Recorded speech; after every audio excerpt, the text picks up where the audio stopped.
नमस्कार दोस्तों, मेरा नाम है भालचंद्र। ब्रह्मांड सिद्ध एस्ट्रो में आप सभी का स्वागत है। आज के इस वीडियो में हम चर्चा करेंगे धनु राशि का नवंबर 2023 का संपूर्ण राशिफल। कैसे होंगे ग्रह योग, कैसे होंगे ग्रहों के राशांतर और वो आपके राशि पर किस प्रकार से प्रभाव करने वाले हैं। कौन से निर्णय आपको लेने हैं, कौन से निर्णय आपको टालने हैं, आपके जीवन का ऐसा कौन सा क्षेत्र है जो कि सबसे ज्यादा प्रभावित होने वाला है। सभी के बारे में डिटेल में चर्चा इस वीडियो में हम करने वाले हैं।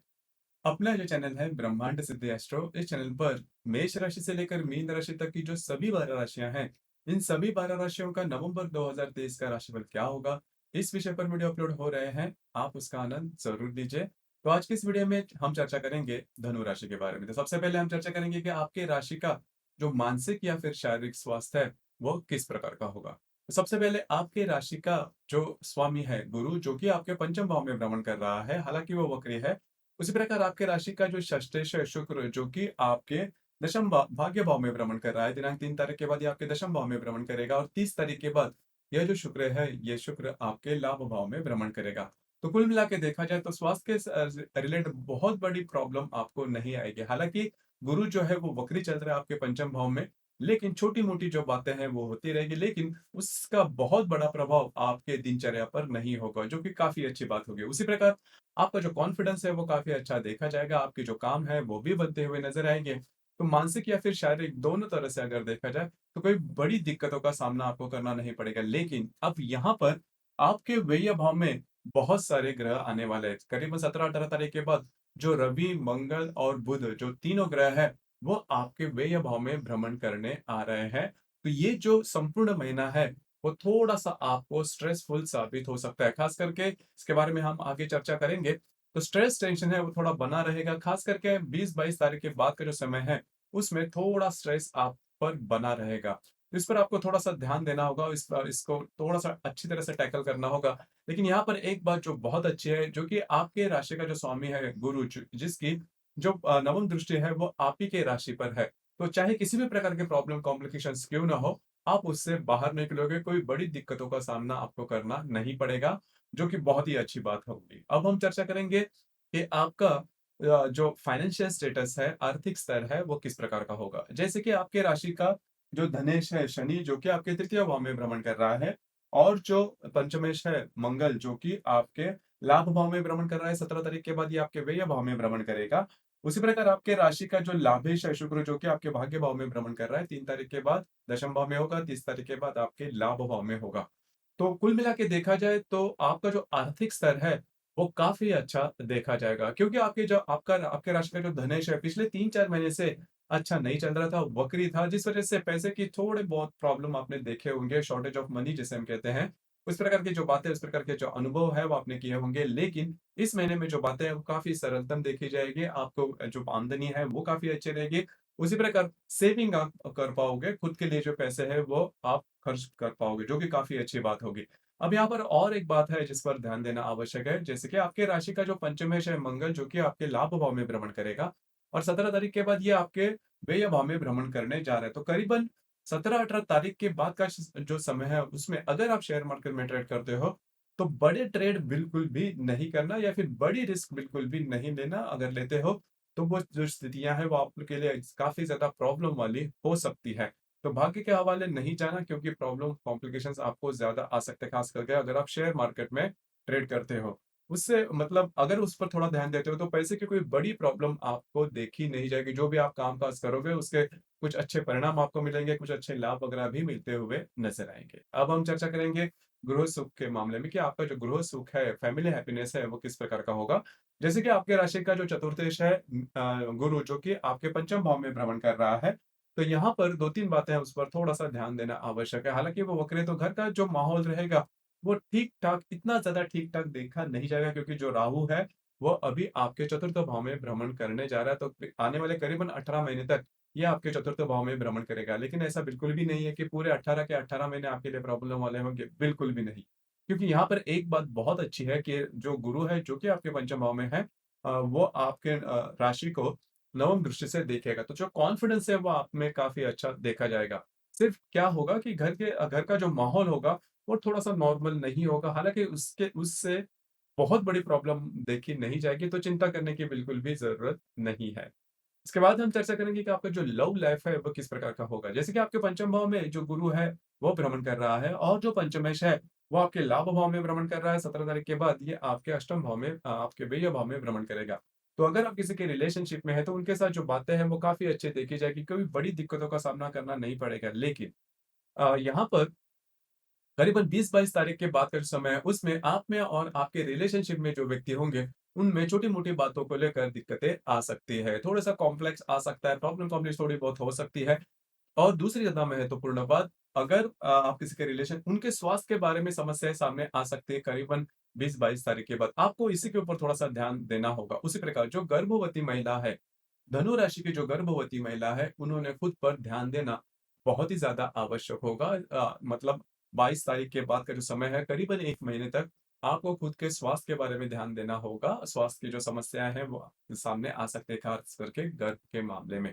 इस पर थोड़ा-सा ध्यान देना होगा। हालाँकि जो गुरु है, वो आपके पंचम भाव में भ्रमण कर रहा है, तो बहुत बड़ी एक्सट्रीम तक बात नहीं जाएगी, लेकिन समय चलते अगर आप उस पर ध्यान देते हो, तो कॉम्प्लिकेशंस ज़्यादा नहीं आएँगे। उसी प्रकार जो विद्यार्थी वर्ग है, उनके लिए जो महीना है वो काफ़ी अच्छा होगा, कोई बड़ी दिक्कतों का सामना आपको करना नहीं पड़ेगा। अब हम चर्चा करेंगे विवाह सुख के मामले में, तो जैसे कि आपके राशि का जो सप्तमेश है बुध, जो कि आपके लाभ भाव में भ्रमण कर रहा है 7 तारीख के बाद ये आपके व्यय भाव में भ्रमण करेगा और 27 तारीख के बाद ये आप ही के राशि में भ्रमण करेगा। तो 7 तारीख से लेकर करीबन 26 तारीख तक का जो समय है उसमें आपके व्यय भाव में भ्रमण करेगा और आपके व्यय भाव में रवि और मंगल जो ग्रह है वो भी आएँगे करीबन 17-18 तारीख के बाद। तो सबसे ज़्यादा महत्वपूर्ण बात, अगर आप विवाहित हो तो आपके जो वैवाहिक जोड़ीदार हैं, उनके स्वास्थ्य के बारे में आपको ध्यान देना होगा। स्वास्थ्य की समस्याएँ हैं, वो काफ़ी ज़्यादा आ सकती है या फिर आप दोनों के जो रिश्ते हैं, उसमें खटास आ सकती है, उसमें थोड़ा-सा स्ट्रेचिंग हो सकती है, तनाव आ सकता है। आपको इनके इसके बारे में थोड़ा ध्यान देना होगा। ये बात जान लेना बहुत ही ज़्यादा आवश्यक है। उसी प्रकार अगर आपका जो भी कार्यक्षेत्र है, उससे रिलेटेड भी अगर देखा जाए, तो आपको कार्यक्षेत्र से रिलेटेड बहुत ज़्यादा घूमना-फिरना हो सकता है, आपकी ट्रैवलिंग ज़्यादा हो सकती है। उसी प्रकार जहाँ पर आप काम करते हो, वहाँ पर थोड़ा बहुत स्ट्रेसफुल जो मामला है, वो हो सकता है। देखिए, कुल मिला के देखा जाए तो इस संपूर्ण महीने में जो बहुत सारे ग्रह हैं, जो कि महत्वपूर्ण है आपके राशि के लिए, जैसे कि रवि, मंगल, ये 2 ग्रह हैं आपके लिए बहुत ही, क्योंकि ये केंद्र स्थान के अधिपति हैं, जो कि आपके व्यय भाव में भ्रमण करेंगे। तो खास करके अगर आप आध्यात्मिक या फिर धार्मिक मार्ग में हैं, तो ये जो संपूर्ण महीना है वो आपके लिए बहुत ज़्यादा शुभफलदायी साबित होगा। कहीं बाहर घूमना-फिरना या फिर मंदिरों में जाना या फिर इस प्रकार की जो बातें हैं वो हो सकती है। लेकिन आप सांसारिक अगर व्यक्ति है, तो फिर आपको ये जो संपूर्ण महीना है इसको बहुत ज़्यादा ध्यान देना होगा। अगर आप किसी के रिलेशनशिप में हैं, चौकन्ना रहना होगा। अगर आप विवाहित हैं, तो आपके जो वैवाहिक जोड़ीदार है उनके साथ जो रिलेशनशिप है वो थोड़ी-सी तनी हुई हो सकती है। उसी प्रकार जो भी आपका कार्यक्षेत्र है उससे रिलेटेड भी छोटे-मोटे प्रॉब्लम आ सकते हैं। हालाँकि ये जो बातें हैं वो तात्कालिक है, मतलब ये कंटिन्यूअस वैसे रहेगी ऐसा बिल्कुल भी नहीं। हालाँकि 1 डेढ़ महीने में जो बातें हैं नॉर्मल हो जाएगी। और सबसे महत्वपूर्ण बात, आपके साथ गुरु का जो बल है वो काफ़ी अच्छा है, गुरु की शक्ति आपके साथ है। तो जो भी प्रॉब्लम कॉम्प्लिकेशंस अगर आप देखते भी हो, तो वो काफ़ी एक्सट्रीम तक नहीं जाएँगे, जो कि बहुत ही अच्छी बात होगी। तो कुल मिला के देखा जाए तो थोड़ा इससे रिलेटेड थोड़ा-सा संयम से आपको काम लेना होगा। इसके बाद हम चर्चा करेंगे ग्रह योगों के बारे में कि ग्रह योग के जो परिणाम होंगे, वो किस प्रकार के होंगे। जैसे कि दिनांक 3 तारीख को नेपच्यून और शुक्र का प्रतियोग होने जा रहा है।